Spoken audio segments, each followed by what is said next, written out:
narito na po si Len para sa ating ika-184th day na ating sharing ng devotion video. And we thank God that yung lahat ng mga nilakad natin for today, pagpunta sa POEA, although it was closed, pero nakapag-vlog tayo para doon. And then, yung ating matinding alay lakad, pagkatapos natin magpunta sa ating agency dahil nakabisado ko na yung daan kung paano makakapunta sa agency ko at makakatipid ng gastos kasi may malaki yung ibinayad ko sa tricycle para dalhin ako dun sa area ng aking agency. But sabi nga, wais at mautak ang mga Pinay, kaya hindi tayo maliligaw. Ayan. So, nakabisado ka na kung ano yung mga dapat kong daanin at kung kailangan ko pang bumalik dun the second time around ay alam ko na, diba? So, although masalimuot ang Manila, pero thanks God at nakauwi tayo ng ligtas, may nasakyan tayong bangka. Kaya nakauwi tayo dito sa isla ng safe at nasundo tayo ng ating anak na lalaking gwapo na si Leon. So, bago po ang lahat ng ating pag-aaral ng devotion, ay huwag po natin kakalimutan ang magpasalamat sa Panginoon para sa buong araw na sinamahan niya tayo. So, let us pray. Ama namin Diyos na makapayang sa natin po ang Panginoon at sa papasalamat, pinupuri at dinadakila ang iyong pangalan, Panginoon. Ngayon, Panginoon, ay dadako kami sa pagbubulay-bulay at pag-aaral ng iyong mga salita, Panginoon. Ngunit lalong higit ang pasasalamat sa buhay, kalakasan at tininga na ipinagkaloob mo sa amin at kaligtasan sa bagyo at sa mga traffic, Panginoon, at sa mga baha, sa mga daan, Panginoon. At dalangin po namin, Panginoon, sa aming pag-aaral ay laging kayong mataas at mapapurihan, Panginoon. At sa lahat na makakapakinig ito o makakabasa, Panginoon, ay napakalaking pagbabago ang magaganap sa kanila na kayo lamang ang makagagawa sa kanila, Panginoon. Kami po ay hayaan ninyo maging instrumento lang ninyo upang magpahayag sa kanila ng Ebanghelyo at kayo po ang gagawa ng paraan upang sila ay tumanggap at kumilala sa inyong bugtong na anak na si Jesus. Kaya hindi po, Panginoon, dinadalangin namin na wag ang aming glory ang magdingning, Panginoon, kundi ang inyong glory lamang po, sapagkat kayo ang karapat-dapat sa pinakamataas na papuri at pasasalamat. Pahabang buhay po kami nagpapasalamat sa Panginoon Jesus sa kanyang ginawang pag-aalay ng kanyang katawan at dugo sa krus, Panginoon, upang tubusin kami sa aming mga kasalanan. Kaya din po, salamat sa banal na Espiritu na laging naglulukob, nagkokonvict at nag-iingat sa aming Panginoon sa anong mga aming lakarin, isipin o gawin, Panginoon. At patuloy na iniingatan kami hanggang sa maluwalhating pagbabalik na inubugtong na anak na si Jesus dito sa mundo, Panginoon. At anuman po, Panginoon, ng mga lihim na panalangin ng bawat isa, Panginoon, na hindi mailabas ng kanilang bibig, Panginoon, kayo ang nakakasiyasat ng puso, isip at espiritu namin, kaya kayo ang may kakayahan, Panginoon, na ipagkaloob ito sa amin. Kaya din po, Panginoon, ay kayo ang mataas at mapapurihan, Panginoon, at madakila sa aming gagawin ito. This we pray by Jesus Christ. Amen. So, basahin po natin sa Lucas 21:11. Ito po yung nakasulat. Magkakaroon ng malalakas na lindol, tagutom at mga salot sa iba't ibang dako. May lilitaw na mga kakaibang bagay at mga kakilakilabot na kababalaghan buhat sa langit. Message, dagdag pa sa mga sinabi ni Jesus na magkakaroon ng malalakas na lindol, taggutom at mga salot sa iba't ibang dako, mayroon din daw nilitaw na mga kakaibang bagay o mga nakakakilabot na kababalaghan mula sa langit. Application, tunay na mga naranasan natin ito gaya ng mga solar at lunar eclipse na kung saan ay pinagbabasehan ng mga tao na katapusan na ng mundo.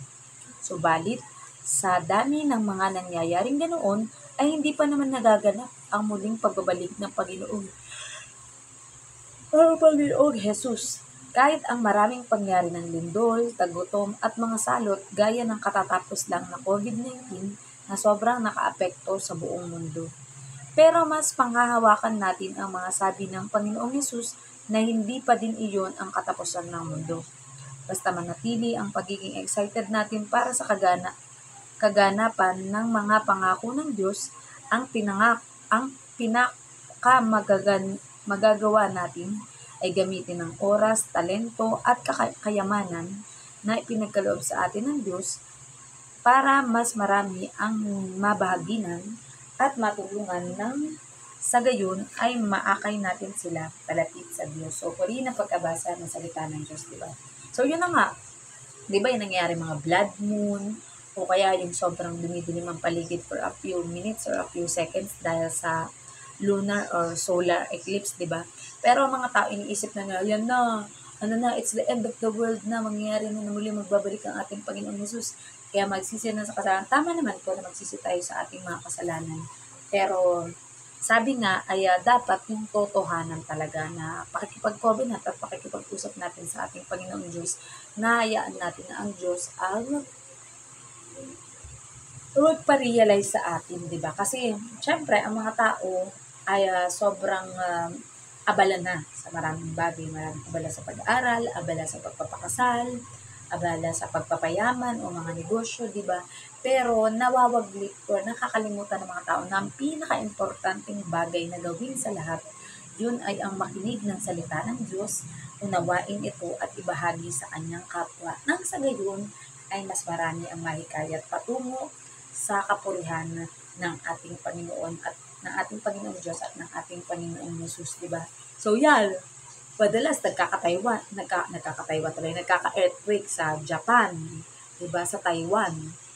Minsan din, meron din dito sa Pilipinas, pero pinaka madalas na nangyayari ay mga pagputok ng mga bulkan, di ba? Kagaya nung nag-ashfall yung bulkang Taal dito sa lugar namin na apektado dahil malapit kami sa bulkang Taal, di ba? Pero nililinaw nga ng ating Panginoon Jesus na hindi pa yun ang katapusan. Meron pa talaga siyang itinakda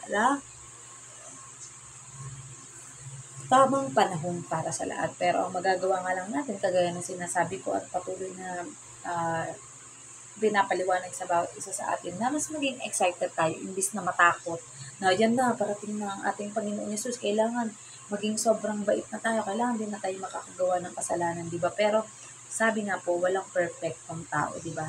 We are perfected, especially kapag tinanggap natin ang ating Panginoong Jesus bilang Diyos at tagapagligtas sa ating buhay, di ba? Na siya yung makikita ng mga tao sa atin na kung bakit kahit may umaaway sa iyo, nananatili ka pa rin na mabuti sa kanila, di ba?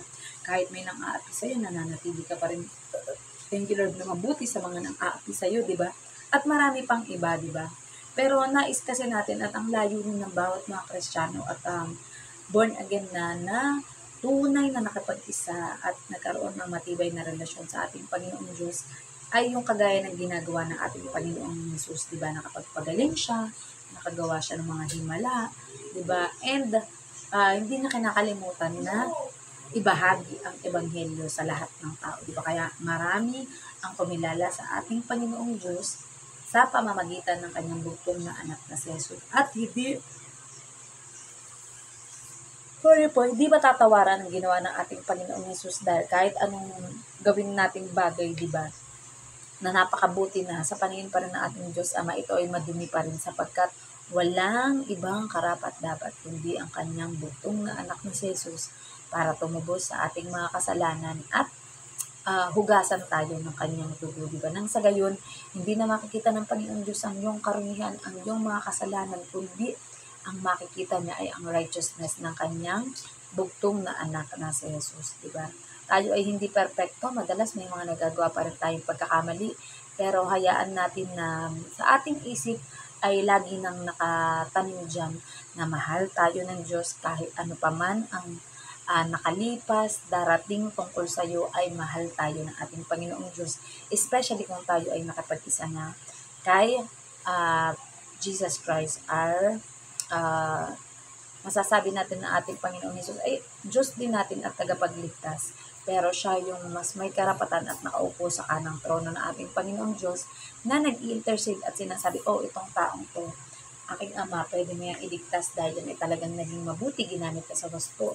Ang time, treasure, and talent na ipinagkaloob ko sa kanya at hindi niya ipinagdamot sa iba, bagkus ito ay binahagi pa niya, di ba? Kaya mas marami ang nakakilala sa ating Diyos, Abba Father, at sa akin, di ba? Nakilalang kilala tayo ng mga tao kahit saan mo dalahin o puntahan.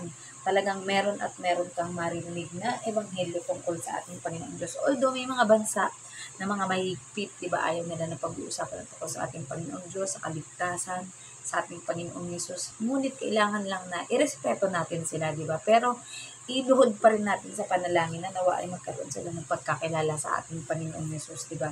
At tayo, natunay na matitibay na at pinatibay na ng panahon ng ating relasyon at ugnayan sa ating Panginoong Yesus ay nawa mag-shine ang glory ng ating Panginoon sa atin at hindi ang ating sarili. Sapagkat kung sa sarili natin tayo titingin, madali tayong mawawasak, madali tayong mawalan ng pag-asa, madali tayong magiging magagalitin at maiinisin sa bawat bagay. Pero dahil ang Diyos na ang sumasalamin sa ating pagkatao ay tayo ay naging mabuti at karapat-dapat sa ating Panginoong Diyos. Diba? So, yung mga nangyari, mga lindol, mga pagguho or landslide, mga gera na yan, diba?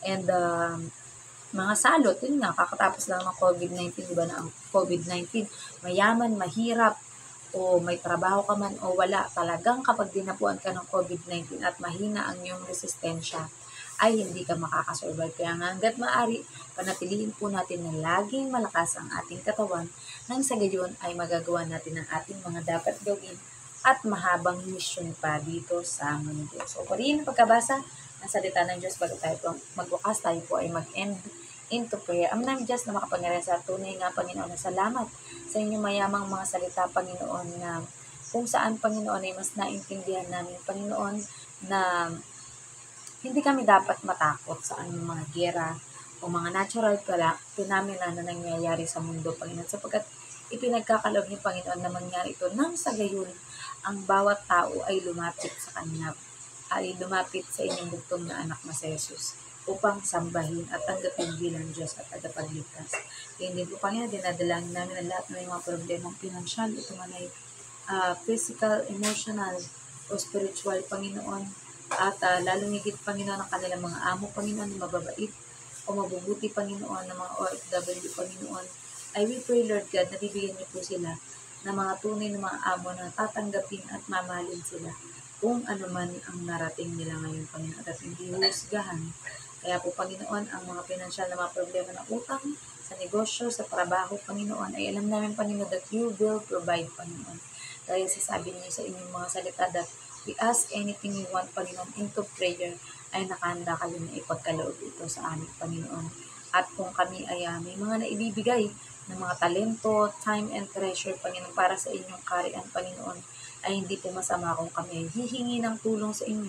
Sapagkat kayo naman ang tunay naming Abba Father, ang Ama naming lahat, Panginoon, na siya may-ari ng lahat ng bagay dito sa mundo, Panginoon. At anumang mga nagdadaan ng financial, Panginoon, ay alam namin tatagumpayan namin, Panginoon, at aming mga panalangin tungkol sa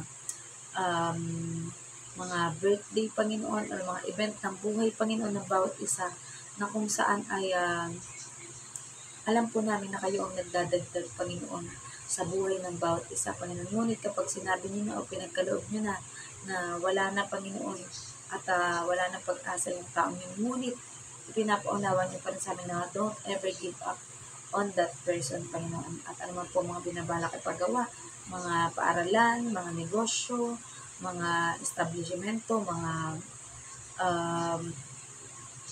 hospital, di ba, or training center, or school for special children upang maturuan ng mga batang hindi kaya ng mga magulang na mapag-aral ng mga espesyal na pangangailangan, kagaya ng mga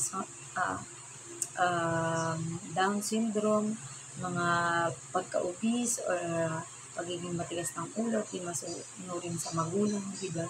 Panginoon, alam po namin, Panginoon, na alam niyo kung ano man ang aming mga ipapanalangin. Subalit, nais niyo pa rin na marinig ang bawat tinig namin, Panginoon, na tumatawag sa inyong dakilang pangalan, Panginoon. Kaya di po, Panginoon, dinadalangin namin lahat na may sakit o karamdaman sa iba't ibang panig ng mundo, malalaman ito o hindi, Panginoon. Pagkus, Panginoon, alam namin na kayo ang may kakayahan na pagalingin ang bawat isa sa amin because you are our healer, you are our provider, you are healer, at wala na kaming hihilingin pa, Panginoon, kundi tanging pasasalamat sa inyo, Panginoon.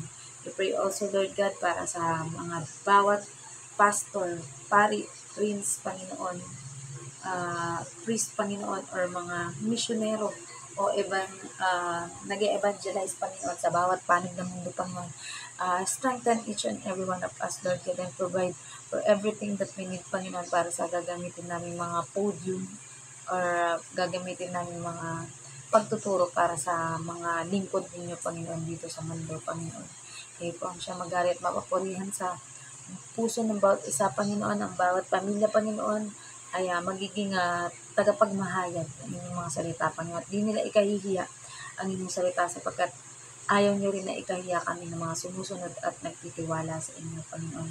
Kaya din po, Panginoon, ng mga bansang Philippines, China, Panginoon, at ang inyong bansang Israel, Panginoon. We pray, Lord God, that there will be unity, peace, love, and understanding, Panginoon, at forgiveness sa bawat mga parte, Panginoon, ng lugar na ito ng Pilipinas, Panginoon. Alam niyo po, Panginoon, ang dinadalangin ng bawat isa, Panginoon, kaya lubos ang aming pagtitiwala, Panginoon, na ang aming mga anak, Panginoon, ay safe within you, Panginoon. Magdanas man kami ng mga pagsubok at problema, kayang-kaya namin, Panginoon, sapagkat kasama ka namin, Panginoon. At dalangin ko din po, Panginoon, na bawat pamilya, Panginoon, mag-disciple ng bawat isa, nang sa gayon, Panginoon, ay mas dumawit pa ang inyong kaharian dito sa lupa, Panginoon, hanggang sa inyong maluwalhating pagparito, Panginoon, ay alam namin na na kami ay iingatan hanggang sa dulo, Panginoon.